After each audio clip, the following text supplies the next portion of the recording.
กับสบายดีเนาะพี่น้องทางฝั่งลาวพังไทยทางต่างประเทศเนาะมื้อนี้กะมาพบมาพ่อกับน้องทงเนาะพี่น้องมื้อนี้กะพากันมาขุดจิรอคือเก่าพี่น้องเอ้ยแต่กะพอดีทางพ่อเฒ่าเพิ่นกะขอทานหวัง3-4 มื้อนี้เนาะก็เลยเอาเงินฐานนะไปซื้อเน็ตมาเติมก็เลยมาถ่ายคลิปให้แม่ FC ได้รับชมเนาะพี่น้องเนาะเพราะว่าทางนุทงกับบ่ได้ลงคลิปบามือลงนะเนาะพอดีมื้อนี้มาคุดจิรอก็เลยมาถ่ายให้แม่ FC ได้รับชมเนาะช่วงนี้ก็ทางนุทงกับบ่ได้ไปทางดินแม่เฒ่าเนาะมัวแต่หาอยู่หากินนี่แหละพ่อพี่น้องเอ้ย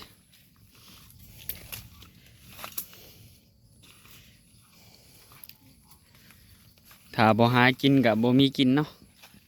ก็ต้องได้หากินโอ้ทางน้องชาเป็นคุดจิรอทางน้องพงเป็นผู้จับคลิปเนาะจับกล้องถึงละพูด2 บาทถึงตัวใหญ่แห้งทุกโอ้โตใหญ่หนึ่งต่อหาบ่ได้พอได้ขายเนาะพี่น้องพอได้กินก็พอแล้วมืออื่นนี่กับทางพ่อเฒ่าเป็นกันสิขวัดทานเดี๋ยวสิมาซอยเพิ่นมือนี่เพิ่นบอกให้ออกไปสอนพืชเพิ่นบอกให้ไปซอยแต่เศร้าไว้สั่นโอเคต่อตอนนี้ก็เกือบค่ำแล้วจักโมงแล้วน้องสาเสียงรถยังไงทุกเสียงรถลงมอโรงพยาบาลรถกู้ภัยเหรอใช่ทุกฮะนี่ใช่เบิ่งดูย่างบริมหดเสียงอ่ะเบิ่งดูเด้อโอ้จิรอนี่อยู่ตื้นอันนี้โอ้ต่อมาตอนนี้คือคำนะย่างเหาะมึงจะตัวพูดล้ำเผื่อในเขาเนาะแมนช่วงนี้ก็ทางนุทงก็อยู่เฮือนเนาะอันทำไมแถวเฮือนก็เกือบแล้วแหละอันทำไมขี้เหงื่ออยู่ในถังนะอยู่มองจุดขี้เหงื่อนะเนาะอันทำไมไปถิ่มเพราะว่ามันมีขี้ดินหลายพี่น้องเอ้ยก็เลยตักขี้ดินนำไปถิ่มอะไรแมนบ่นี่คุยจิรอโบแมนซ้ำนะฮะเดี๋ยวเลาะหาคุยให้ทางน้องซาบรรคุดก่อนน่าจะมีนะแถวนี้เนาะเบิ่งคือเป็นตามีได้มองนี่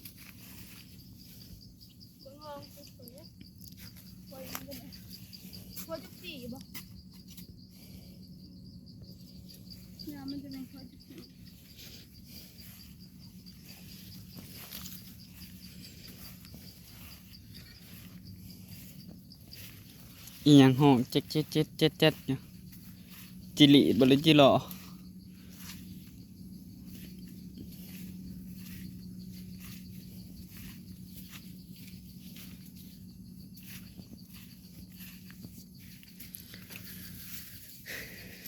รถก็เริ่มสิไปบ่ได้เลยบัดไปกับสิดับก็มีเนาะรถนี่ก็ได้ถือว่าเพคักรถโอ้มึงคุยจิรอเพิ่นคุดเนาะเต็มมาเลยเพิ่นคุดแถวนี้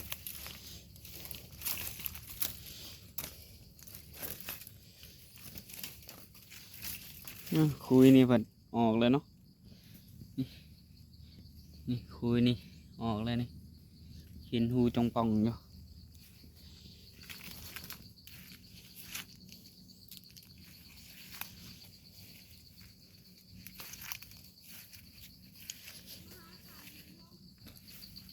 ทางใดโอ้ทางลงช้าเป็นเอิญไปหาขังนั่นไปเลาะเบิ่งเนาะรถก็ไปจอดไว้อยู่แคมทางแล้วก็พากันเข้ามาหา น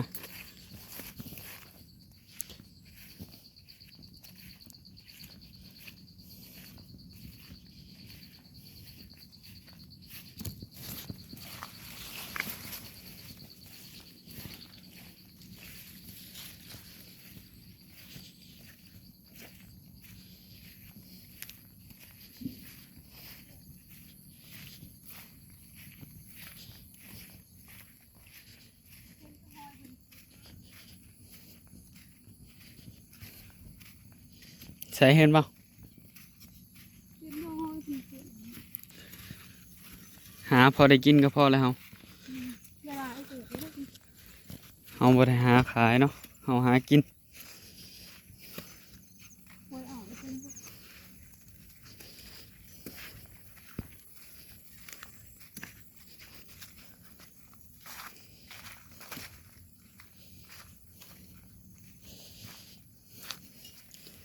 เพิ่นขุดไปแล้วแถวนี้เนาะหาบ่เห็นเลยจะคุยนี่เห็นแต่ห้อยเพิ่นขุดนี่เห็นบ่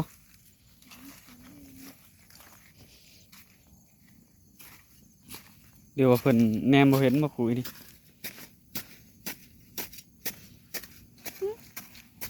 เอ้าไอ้ทงบ่เห็นเลยนะดูว่ามันต่อกันเนาะเห็นมัน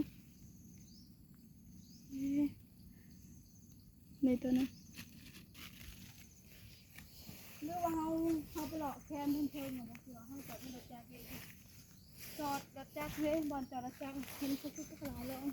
ลองไปขุดล้ำเขาปะ เดี๋ยวเลาะแถวนี้ก่อนแล้วก็ออกไปเฮาก็ไปขุดแถวนั้นเดี๋ยวนี่คุยนี่มันเห็ดเป็นคุยน้อยๆหนึงนี่เนาะ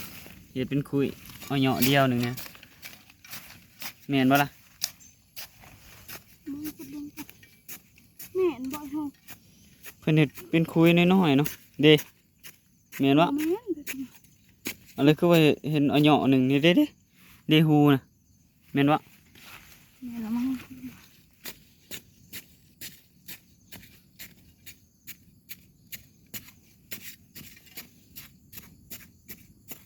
คือเลิกแต่ว่าเห็ดเอาเหยาะเดียวนึงก็ มันก็เลยก็เลิก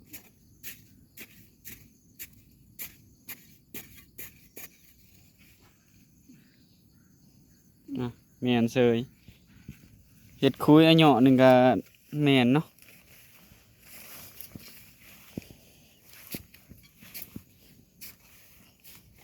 เห็ดคุยน้อยๆนึงก็แม่นเซย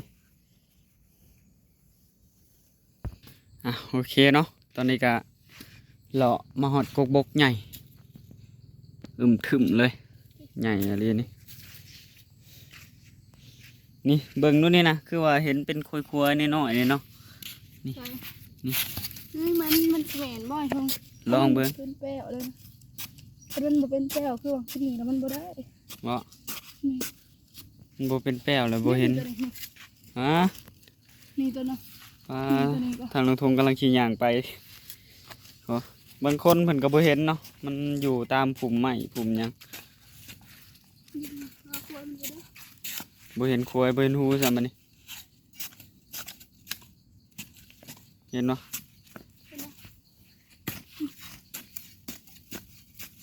ข่อยต้องหาเห็นข่อยนะ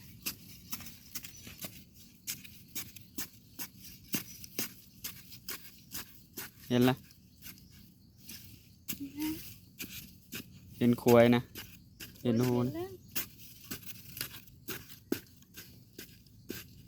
นี่เดี๋ยวข่อยเลิก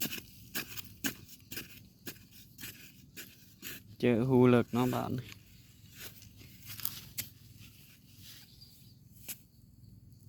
บางโตวก็ซ่อนสอง แต่วันนี้มันไม่อยากสอนสองอะ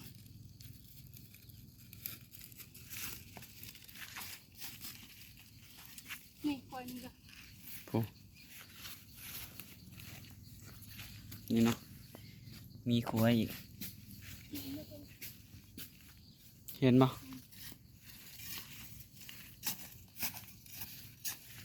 อ้าวตื่นเถอะวะ อุ้ย เบิ่งควายบางใหญ่ๆมันคือตื่นแท้ อื้อหือดีหรอก็มันทันเห็นเงาเลยชาบลงกลางเลยเงาเลย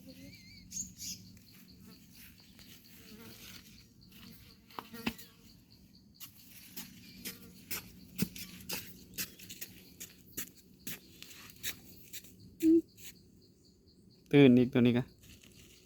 เปิดคุยน้อยๆเพิ่นว่าบักเลิกๆเนาะใช่เดี๋ยวไปหาเลาะคุยจิรอซอยน้องสาเพิ่นก่อนเนาะ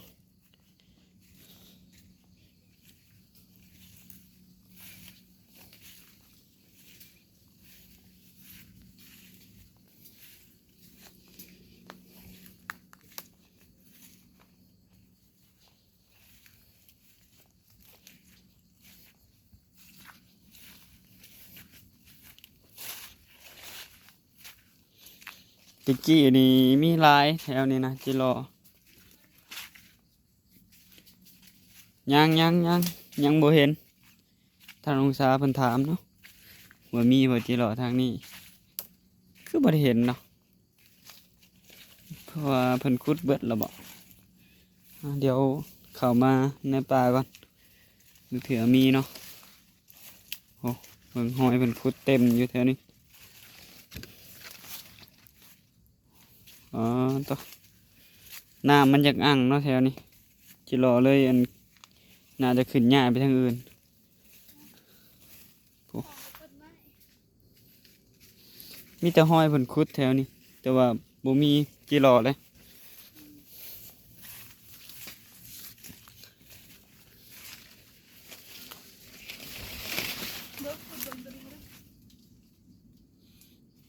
เห็นปะ แม่นบ่คอยมันคาต่อไม้บ่ได้หรอก ฮะ มันคาต่อไม้เนี่ย คาต่อไม้ใหญ่ไปต่อ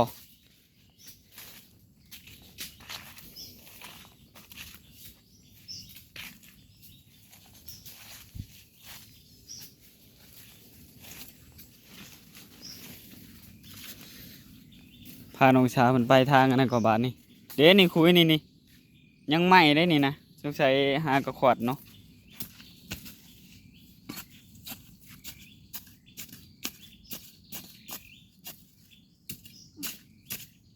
เฮ้ยมันกลัวเห็นฝนอยู่มันแหน่นอยู่ไหนเพิ่น กระแมน เดี๋ยวเพิ่นคือบ่เห็นหรอก แต่มันคากระต่อ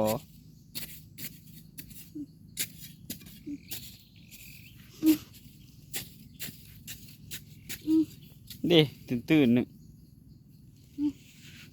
ก็บ่ได้เลิก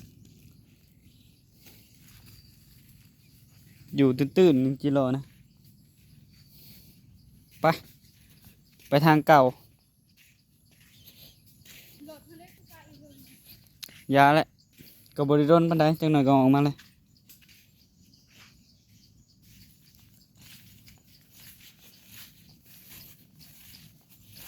ปลารถไว้อยู่นอกพุ่นเนาะเป็นห่วงรถแหน่จักหน่อยน่าจะบ่เป็นหยังดอกเนาะ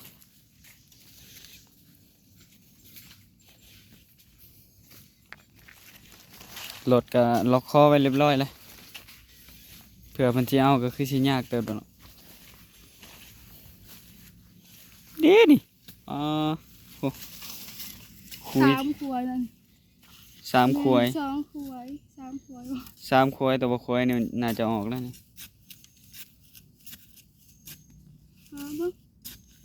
หาเบิ่ง มันล้ำขวยเก่านี่นะ เคยงูเฮ้ยขุดอันนี้มันก็เป็นมันนี่ก็ยี่ดอกมัน มันล้ำอยู่ขวยเก่าหรือมันหายากได้นี่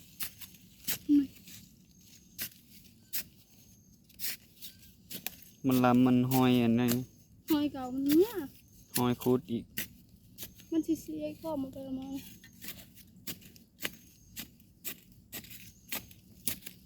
บ่เห็นบ่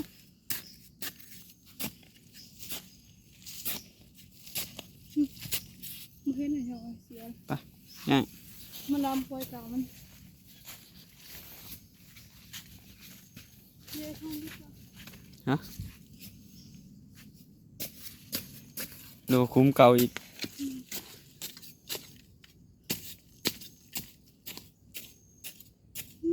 ดอก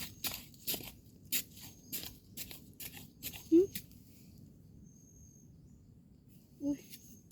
นมจังเลยสับโอ้ลูกแม่ผู้ ลุงให้ไปต่อเนาะอึบ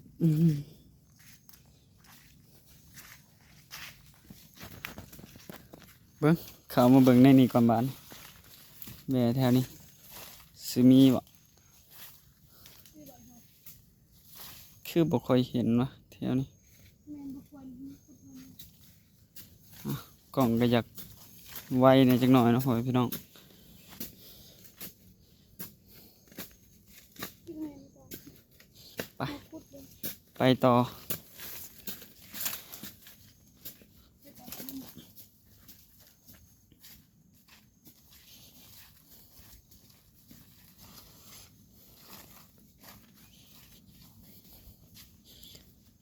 หาขุดล้ำทางเก่าเลยแหล้วเนาะกับพอได้อยู่ด้ามประมาณ4-5โตเนาะผสมกัน รวมกันหลายโต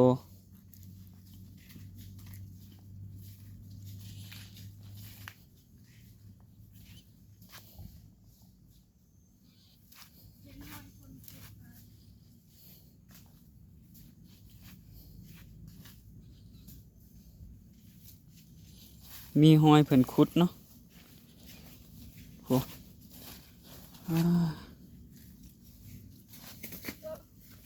เอาเห็ดหยังกันนะ ขุดเอามือ เด้นี่คือบอกแม่นบอกควยนี่ นี่ น่าจะแม่นเนาะเป็นควยอ่ะโอเคเนาะน้องสาวมันขุดอีหยังเด้ลำเก่า เห็นหู เห็นหูอีก แม่ มันแม่นมาเลยหูจิรอนะได้เฉย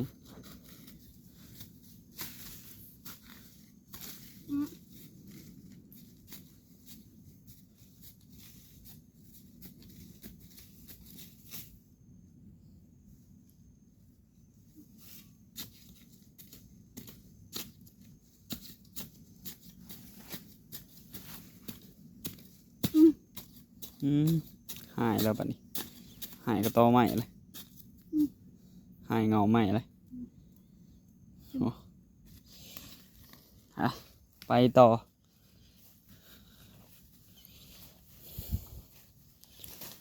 ไปต่อบาทนี่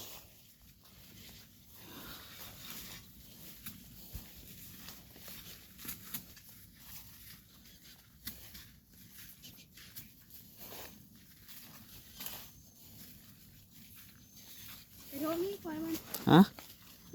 อ๋อย่างกายบาทนี่เสร็จทางลงทงย่างกายเน้องกินนี่ เดี๋ยวดินี่นะ โอ้ขวยบักใหญ่เติบยังบ่เห็นโอ้เดี๋ยวขุดเลย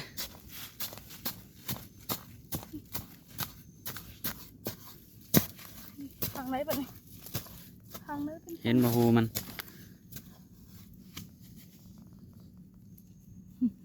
คืออยากเอามือโจกแต่น้องสาหึ ทางเปิดหูปะ มันแม่นบ่เลยทางนั้นแม่นบ่ พี่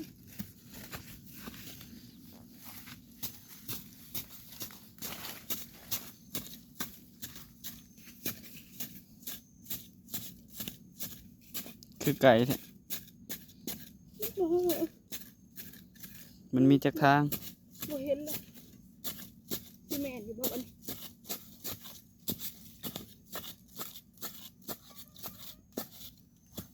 เอาไปใส่ไอ้ทองเบนคน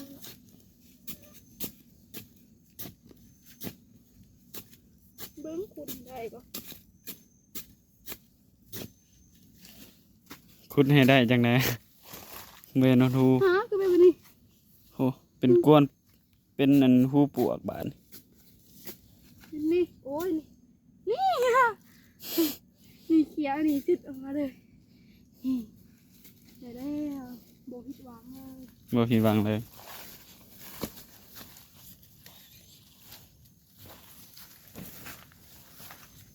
ไปย่างไปต่อบาดนี่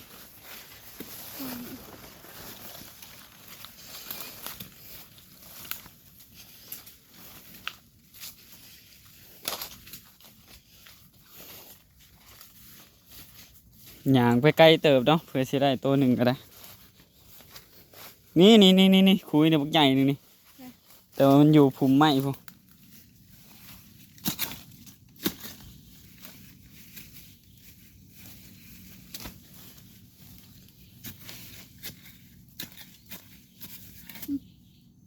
เอา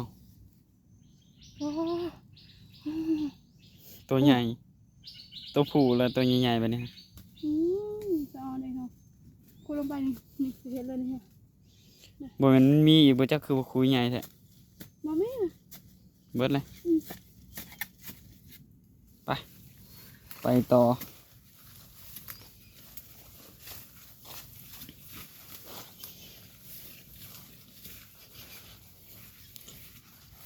ทางนี้คือว่า างกระทงมาเลยเนาะมาแล้วเธอหนึ่งหมองที่เจอเห็ดปวกอยู่หมองนี้แหละ มาเถือกแรกเนาะ แม่นเถือที่สองบาทนี่ โอ้ของคือนาแผ่ถุง ฮะ โอ้ของ ปลา เถือก หากับไปขุด2-3 บาทของนักแหละบาทนี่เบิ่งนี่หอยไผมาขุดนี่ หอยโอ้ไปตื่นไปหอย หอยเฮาบ่มาขุด นี่ทองควายมันนี่แม่นละ หึ เดี๋ยวมันหนัก ใช่ขวยฝนตกใส่ออกแล้วขวยนี่นะ ไปเรื่อยๆหรือว่าไปเรื่อย โอเคเนาะโอ้มันมี2ขวยพุ่นนะเจ้าขุดอันทบมันแหละขวยหนึ่งนะ ๆนี่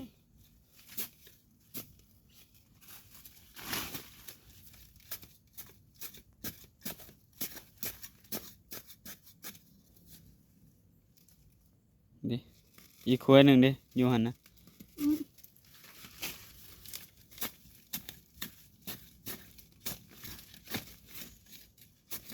เนี่ยตัวมีอะไร